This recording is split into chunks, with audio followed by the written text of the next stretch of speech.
नमस्कार श्रोत्यांनो. श्री ज्ञानदेवांचा हरिपाठ भाग 15. श्री गणेशाय नमः. श्री गुरुभ्यो नमः. श्री सरस्वती नमः. माझे सद्गुरू परमसंत ठाकरसिंगजी महाराज, परमसंत बलजीतसिंगजी महाराज यांच्या चरणी कोटी कोटी वंदन. श्रोत्यांच्या हृदयस्थ भगवंताला माझा कोटी कोटी प्रणाम. श्री ज्ञानदेव माऊलींच्या चरणी माझा कोटी कोटी प्रणाम. सच्चिदानंद रूपाय विश्वोत्पत्त्यादिहेतवे तापत्रय विनाशाय श्रीकृष्णाय वयं नमः. श्रीकृष्ण भगवान की जय. हरिनामाविन जगणे व्यर्थ. 7-5-3 दशकांचा मेळा. एकतत्वी कळा दावी हरी, तैसे नव्हे नाम सर्व मार्गा वरिष्ठ. तेथे काही कष्ट न लागती, अजपा जपणे उलट प्राणाचा. तेथेही नामाचा निर्धार असे. ज्ञानदेवाजीने नामे विन व्यर्थ, रामकृष्णी पंथ क्रमी येला. हे जग कसे बनले आहे याविषयी अनेक मतांतरे आहेत. कुणी 7 तत्वांनी जग बनले म्हणतात, तर कुणी जग पंचमहाभूतांचे पृथ्वी, आप, तेज, वायू, आकाश या 5 तत्वांनी बनले आहे असे मानतात. तर कोणी पंचतत्वे, सूक्ष्म पंचमहाभूते म्हणजे तन्मात्रा मिळून 10 तत्वे मानतात. पण ती सारीच तत्वे मायेचे कार्य असल्यामुळे ती विनाशी आहेत. सर्व ग्रह, तारे, पंचमहाभूते, संपूर्ण ब्रह्मांड या सर्वांचा आधार, अधिष्ठान मात्र एक श्रीहरीच आहे. म्हणून एका श्रीहरीवरचं उत्कट प्रेम करावे असे माऊली सांगते. परब्रह्म किंवा सत असा ज्याचा उल्लेख केला जातो, असा श्रीहरी हे एकच तत्व आहे आणि त्यानेच या सर्व तत्वांचे रूप घेतले आहे. ही सारी तत्वे समजून घेणे म्हणजे भलतीच अवघड गोष्ट. त्यासाठी खूप कष्टही घ्यावे लागतात. नामाचे मात्र तसे नाही. अहो, ओठ हलविण्याचेही कष्ट पडत नाही. अजपा जपणे उलट प्राणाचा, तेथेही मनाचा निर्धारू असे. अजपा जप म्हणजे काय हो, तर दिवसा व रात्री आपण जे श्वास घेतो व सोडतो या संधीत 21,600 वेळा सोहम असा जप होतो. याला अजपा जप म्हणतात. रात्रंदिवस जागेपणी व झोपेत असा अजपा जप करणे, यासाठी साधकाच्या मनाचा निर्धार हवा. निर्धार म्हणजे कष्ट, अट्टहास. जिथे अट्टहास तिथे क्लेश आहेतच. ज्ञानदेव म्हणतात, एक हरिनाम इतके सोपे आहे की ते घेतल्याने जीवनात आनंदाचे कारंजे थुई थुई उडू लागतात. ज्ञानदेवाजीने नामाविन व्यर्थ, रामकृष्ण पंथ क्रमी येला. मला तर हरिस्मरणा वाचून जगणे अगदी व्यर्थ वाटते. म्हणूनच तर मी रामकृष्ण नामाच्या मार्गावरून चालतो आहे. पाण्याविना मासा तळमळावा तशी नामा वाचून माझ्या मनाची अवस्था होते. सर्व साधन मार्गाचा मी अत्यंत सूक्ष्मपणे आणि पूर्णपणे विचार केला आणि लक्षात आलं, नामाशिवाय दुसरा कोणता सोपा, श्रेष्ठ, जीवन सार्थक करणारा, पापांचा नाश करणारा, श्रीहरीला भेटण्याचा दुसरा कोणताच मार्ग नाही. म्हणून मी हा मार्ग धरला. तुका म्हणे चित्त झालिया निर्मळ, येऊनी गोपाळ राहे तेथे. जप तप कर्म क्रिया नेम धर्म, सर्वा घटी राम भाव शुद्ध. न सोडी रे भाव टाकी रे संदेहो, रामकृष्णी टाहो नित्य फोडी. जाती वित्त गोत कुळशील मात, भजका त्वरित भावयुक्त. ज्ञानदेवा ध्यानी रामकृष्ण म्हणी, वैकुंठ भुवनी घर केले. जप तप सत्कर्म धर्मानुसार आचरण या साऱ्या गोष्टी कशासाठी असतात, तर चित्तशुद्धीसाठी. आद्यशंकराचार्य म्हणतात, कर्मे चित्तशुद्धीसाठी असतात. एक स्त्री संत रामदास स्वामींना म्हणाली, महाराज मला दीक्षा द्या.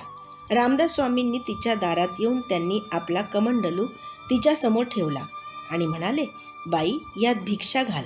बाईनं बघितलं, म्हणाली, महाराज आपला हा कमंडलू तर शेणाने माखला आहे, यात मी भिक्षा कशी घालू? द्या, मी अगोदर तो स्वच्छ करून देते. स्वामी म्हणाले, माई अशुद्ध पात्रात भिक्षासुद्धा वाढता येत नाही.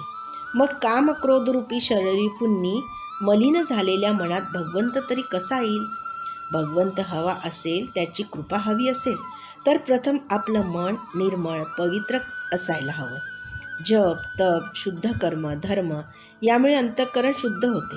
मनातील भाव सुद्धा झाला की घटाघटात प्रत्येकाच्या हृदयात तो रामच वसलेला आहे याची अनुभूती येऊ लागते.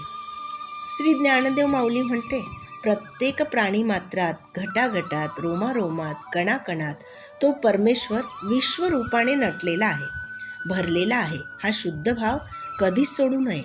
निदान संत स्वानुभवाने सांगतात म्हणून तरी यावर दृढ विश्वास ठेवावा.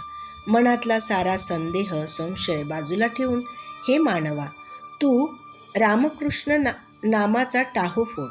माऊलींनी टाहो हा शब्द वापरला. आपली आई दिसली नाही की बाळ जोरजोराने टाहो फोडतो. इतर कुणीही घेतलं तरी रडणं थांबत नाही आणि आईने जवळ घेतलं की क्षणात शांत होतो. आपणही त्या परमात्मरूपी माऊलीच्या भेटीसाठी असाच टाहो फोडायला हवा. रामकृष्ण नामाचा टाहो फोडला तर त्या ईश्वररूपी माऊलीसाठी आपला कळवळा येईल आणि ती आपल्याला भेटायला धावत येईल, असे ज्ञानदेव सांगतात. रामकृष्ण टाहो नित्य फोडी आणि जितक्या लवकर नामस्मरणाचं महत्त्व कळलं तो जिंकला. कारण नामस्मरण म्हणजे सत्याचा जयघोष.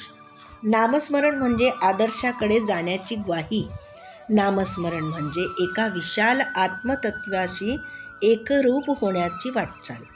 मनाला एकाग्र करून सत्य संकल्पाकडे घेऊन जाणारी जादूची कांडी. म्हणूनच जितक्या लवकर माणसाला हे कळलं त्याचे जीवन सार्थक झाले. कारण कोण दिवस येईल कैसा, नाही क्षणाचा भरवसा. महाभारतातला एक प्रसंग आहे. एक ब्राह्मण धर्मराजाच्या दरबारात न्याय मागण्यासाठी आला. दरबार संपण्याची वेळ झाल्यामुळे धर्मराजाने त्याला उद्या येण्यास सांगितले. मात्र भीमाने आनंदाने टाळ्या वाजविल्या. तो नाचायला लागला. धर्माने विचारलं, एवढ्या आनंदाने कशासाठी नाचतोस?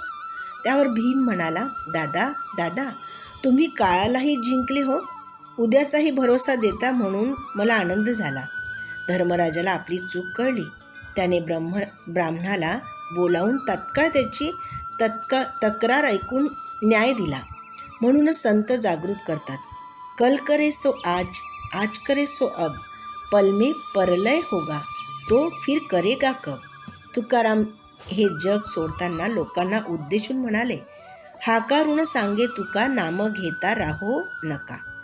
तुमची आमुची हेची भेटी, येथोनिया जन्मत्रुटी. रामकृष्ण हरी बोला, तुको जातो वैकुंठाला. ज्ञानदेव म्हणतात, नामापरते तत्व नाही रे अन्यथा, वाया आणिक पंथा जाशी झनी. कोई क्या जाने कब हो जाए इस जीवन की शाम, भजन बिना चैन न आए राम. एक श्रीमंत माणूस होता.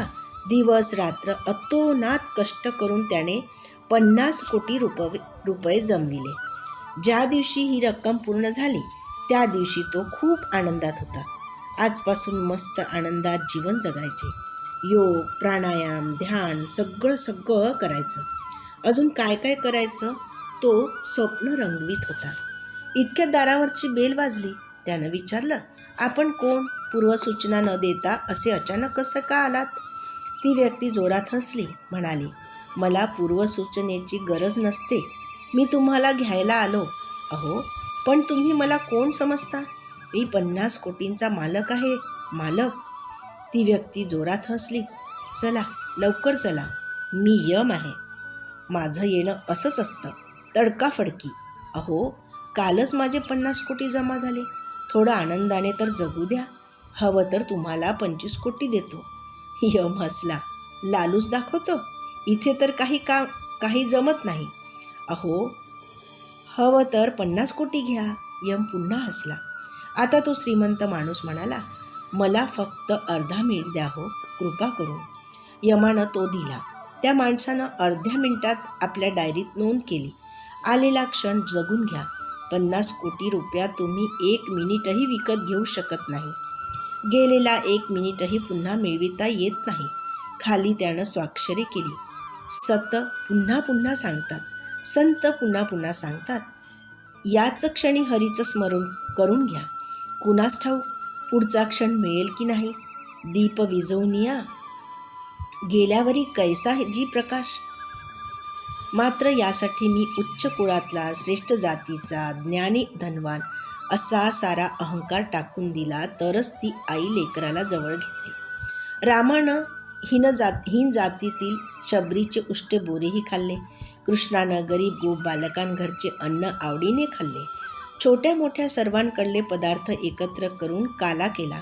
सर्वांना देऊन मोठ्या चवीनं तो खात होता. दुर्योधनाकडचे पंचपक्वान्न नाकारून दासीपुत्र विदुराकडल्या कण्या आवडीनं खाल्ल्या हो. देव कसा आहे हो, भावाचा भुकेला आहे. गोपींनी कृष्णावर जीवापाड प्रेम केले. प्राण्यापलीकडेही त्या कृष्णाला जपत होत्या. यशोदेच्या रोमारोमातून कृष्णाप्रती वात्सल्य रस पाझरत होता.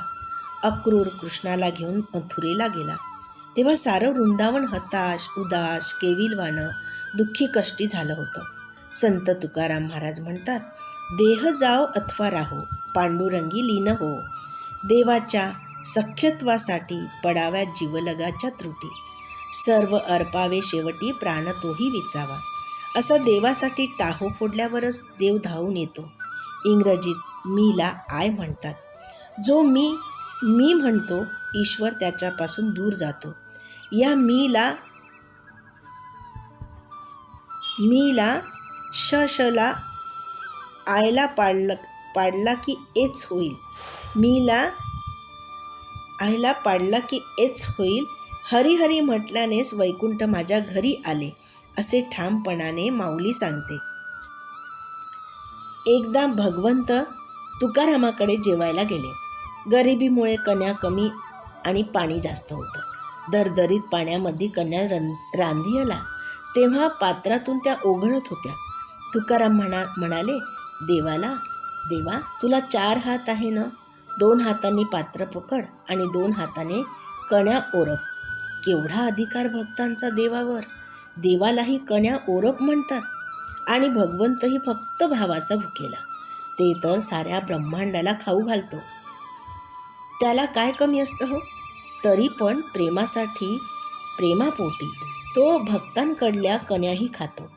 मात्र जिथे जातपात, कुळ, गोत्र, पद, प्रतिष्ठा, धन, संपत्ती, कुठलाही अहंकार येतो तिथे देव ढुंकूनही पाहत नाही.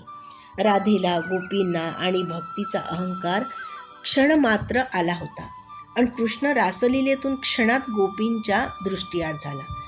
जेव्हा त्यांनी कृष्ण नामाचा टाहो फोडला तेव्हा तो प्रगट झाला. म्हणून भक्तीत कसलाच अहंकार कामाचा नाही. श्रीकृष्ण गीतेत अर्जुनाला सांगतात, हे अर्जुना, ज्यांनी सर्व प्रकारे आपला भाव माझ्यावर ठेवून जगण्याचा आधारही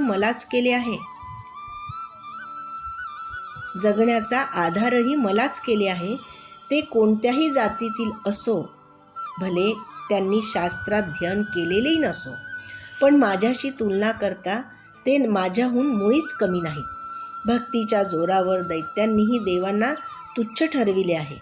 म्हणूनच तर दैत्यकुळातील प्रल्हादासाठी मला अवतार घ्यावा लागला.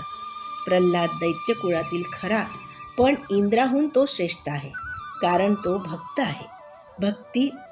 भक्तीच सरस आहे. जातकुळ नव्हे, जाती वित्त गोत कुळशील मात. श्री ज्ञानेश्वर महाराज म्हणतात, माझ्या ध्यानात भगवंताचे रूप आणि मनात त्याचे नाम असल्यामुळे मी जरी भूतलावर असलो तरी माझे वास्तव्य वैकुंठातच आहे, असे मी मानतो. ज्ञानदेवाध्यानी रामकृष्ण म्हणी, वैकुंठ भुवनी घर केले. कारण जेथे भगवंताचे नाम रूप अखंड आहे तेच वैकुंठ होय. श्री ज्ञानेश्वर महाराज की जय. पांडुरंग हरी जय जय पांडुरंग हरी. पांडुरंग हरी जय जय पांडुरंग हरी. पांडुरंग हरी जय जय पांडुरंग हरी. पांडुरंग हरी जय जय पांडुरंग हरी. रामकृष्ण हरी जय जय रामकृष्ण हरी. रामकृष्ण हरी जय जय रामकृष्ण हरी. रामकृष्ण हरी जय जय रामकृष्ण हरी. पंढरीनाथ भगवान की जय. नमस्कार श्रोत्यांनो. श्री ज्ञानदेवांचा हरिपाठ भाग 16. जिथे भक्त तिथे वैकुंठ. जाणीव नेणीव भगवंती नाही, हरी उच्चारणी पाही मोक्ष सदा. नारायण हरी उच्चार नामाचा, तेथे कळी काळाचा रीघ नाही. तेथील प्रमाण नेनवे वेदांसी, ते जीवजंतुसी केवी कळे. ज्ञानदेवा फळ नारायण पाठ, सर्वत्र वैकुंठ केले असे.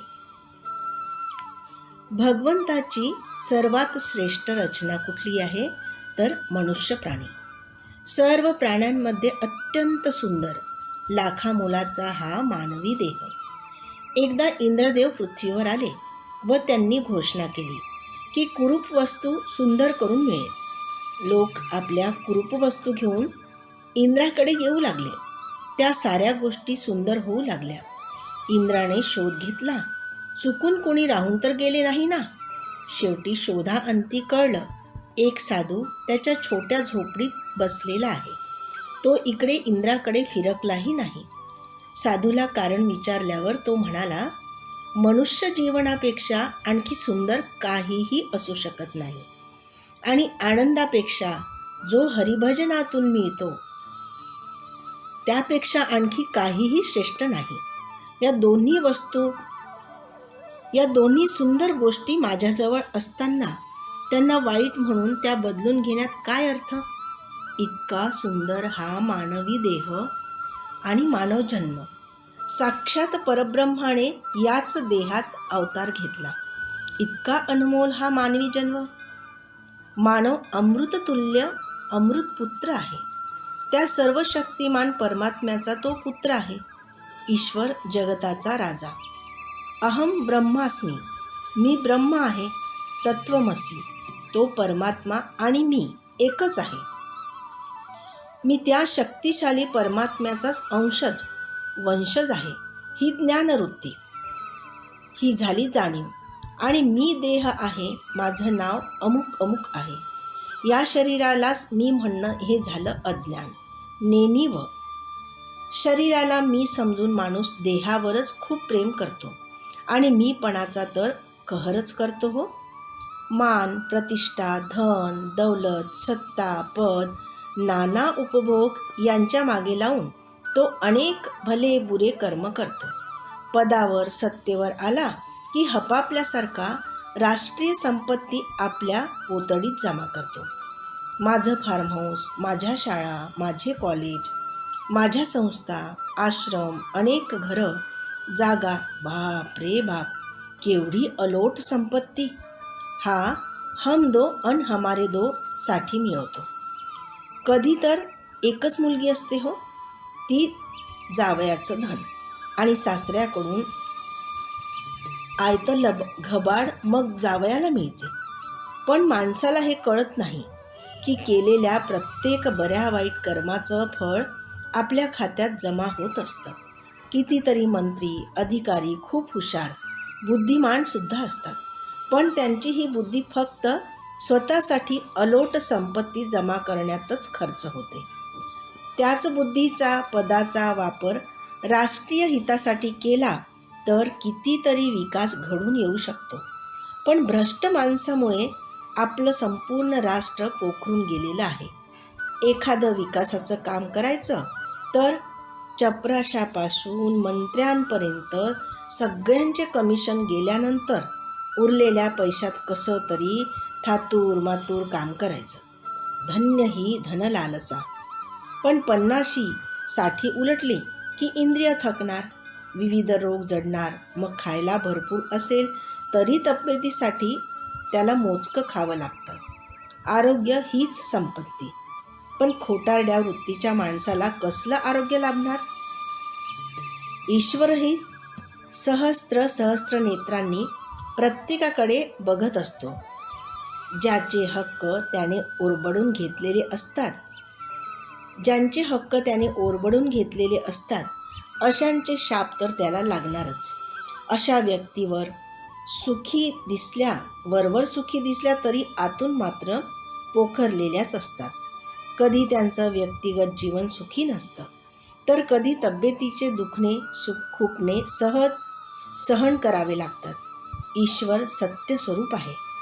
भागवतात सत्यदेवाची कथा आली आहे. एकदा सत्यदेवाला एक सुंदर स्त्री घरातून बाहेर जाताना दिसली.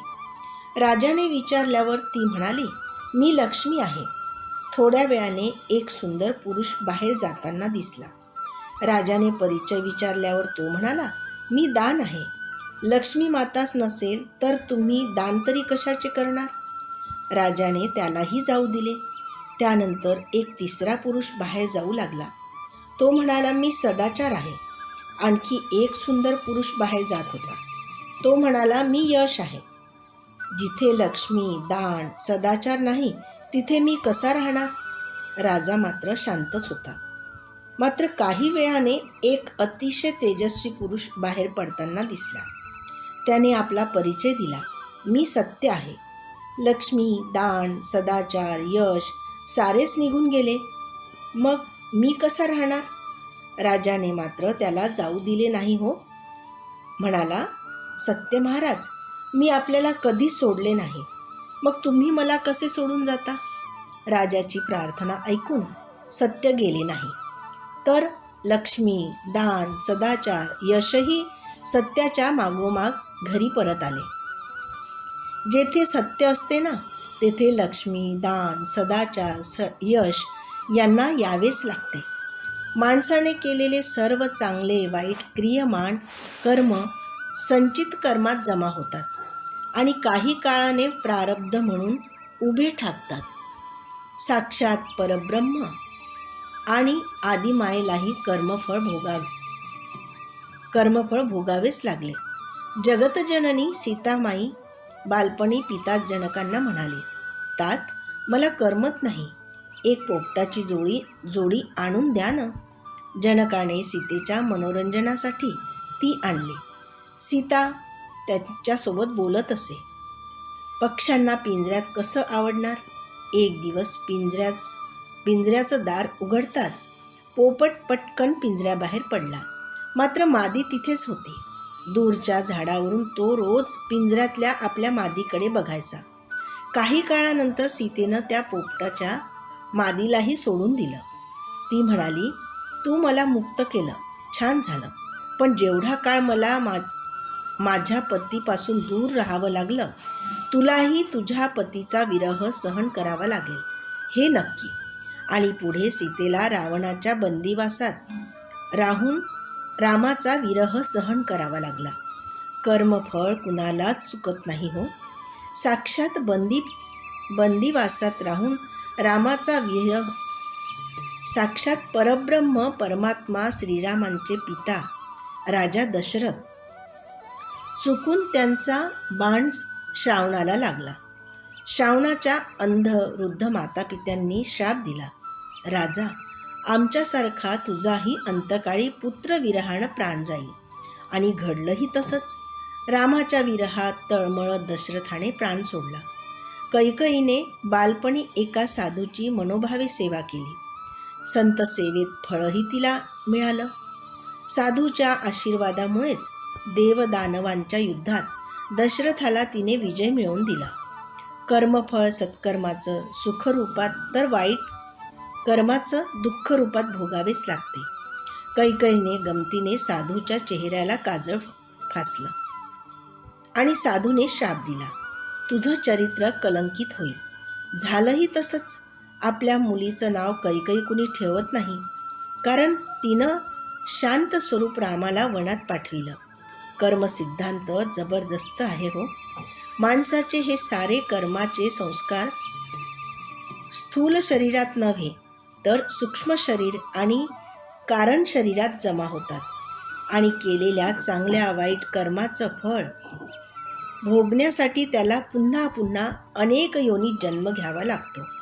पुनरपि जननम पुनरपि मरणम असे पुन्हा पुन्हा 84 लक्ष योनीत त्याला जन्म घ्यावा लागतो. म्हणूनच मनुष्य देह हा अत्यंत मोलाचा आहे. 3 गोष्टी अत्यंत चांगल्या नशिबानेच मिळतात.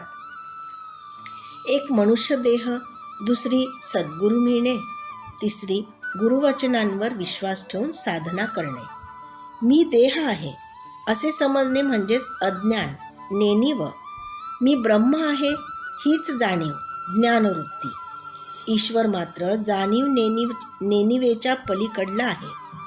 हरिनामाच्या उच्चारणात नेहमी मोक्ष आहे. नारायण हरी उच्चार नामाचा, तेथे कळी काळाचा रीघ नाही. जेथे ईश्वराच्या नामाचा उच्चार, स्मरण, जयघोष, जय जयकार असतो तेथे कळी काळ शिरू शकत नाही. काळ भगवत भक्ताच्या केसांनाही धक्का लावू देत नाही किंवा धक्का लावू शकत नाही. जेथे नाम तेथे साक्षात परमेश्वर. परमेश्वर आपल्या भक्तांच्या पाठीशी सतत उभा असतो. हिरण्यकश्यपूने भक्त प्रल्हादाला मारण्यासाठी किती आटापिटा केला होता, पण भगवंतानं प्रत्येक वेळेस त्याचं रक्षण केलं. नामाचा महिमा साक्षात वेदांनाही कळत नाही हो. तेथील प्रमाण नेनवे वेदांसी, ते जीवजंतूसी केवी कळे, तर तो सामान्य माणसांना काय कळणार. वेद अनंत बोलिला, अर्थ इतकाची साधिला. विठोबासी शरण जावे, निजनिष्ठा नाम गावे, संत तुकाराम महाराज म्हणतात. जेथे पाप असेल तेथेच कलीचा प्रवेश होतो. भागवतात परीक्षिती राजा कलीला 4 स्थान राहण्यासाठी देतो. मदिरा, जुगार, विवाहबाह्य, स्त्रीसंग आणि तिने कमावलेले सुवर्ण. जिथे कली तिथे दुःख यातना. माऊली म्हणते, जिथे नित्य हरिनाम भगवत भक्ती तिथे कलीला थाराच राहत नाही. हरिनामाच्या जपाने पापच शिल्लक राहत नसल्यामुळे कलीचा प्रभाव तिथे चालत नाही. नामाचे महात्म्य शब्दांनी सांगताच येत नाही हो. नामस्मरणाने जी ध्यानावस्था आनंदाची अनुभूती येते ती योग, ज्ञान इत्यादींनी येत नाही. हेच नारायण पाठाचे फळ होय. अशा भक्तीमुळे वैकुंठ एका मर्यादित प्रदेशात न राहता ते सर्वव्यापी होते. जिथे नामधारक राहतो ते वैकुंठच असते, ते आनंदाचे धाम असते. श्री ज्ञानेश्वर माऊलींच्या चरणी कोटी कोटी वंदन. एक भजन म्हणूया. गोड नाम विठोबाचे,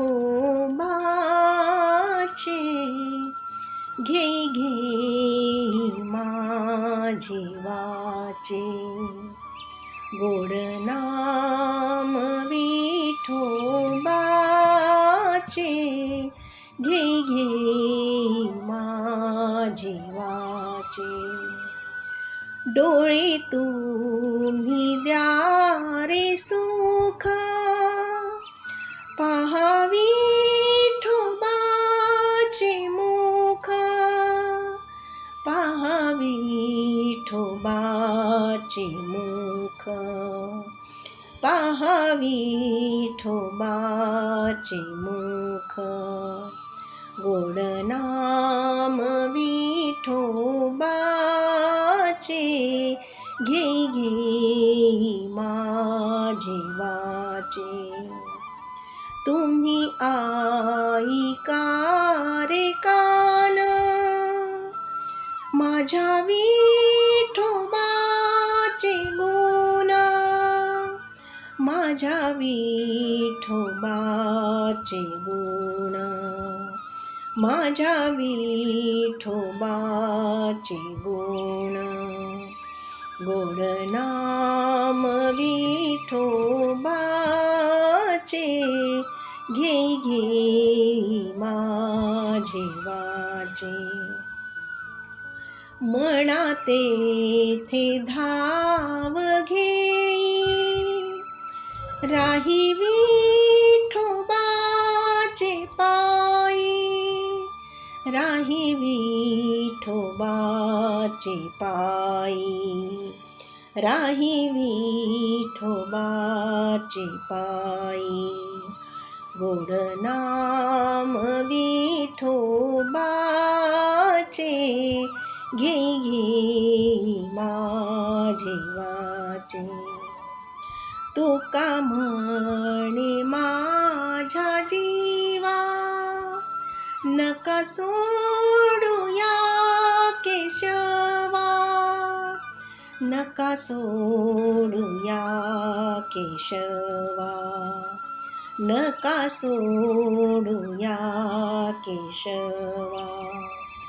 गोड नाम विठोबाचे, घेई घेई माझे वाचे, घेई घेई माझे वाचे. पंढरीनाथ भगवान की जय.